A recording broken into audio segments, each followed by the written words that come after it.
Ano pa po ang patotoo ng banal na kasulatan kung sino ang tunay na Diyos na dapat na kilalanin at paglingkuran po ng tao? Pakinggan naman natin ang nakasulat dito po sa Isayas. Sa 43, ang talata po ay Gs. Pakinggan po ninyo ito.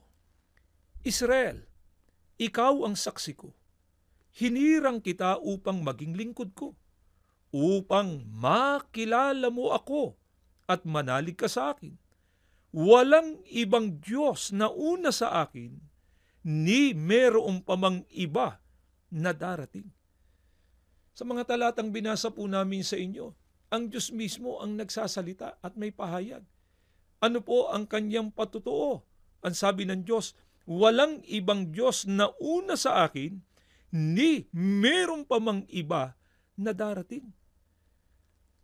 Kaya nga po, ang mga tunay na lingkod ng ating Panginoong Diyos, naninindigan na sa lahat ng panahon ay iisa lamang ang tunay na Diyos. Wala na pong ibang Diyos pa maliban sa nag-iisang tunay na Diyos.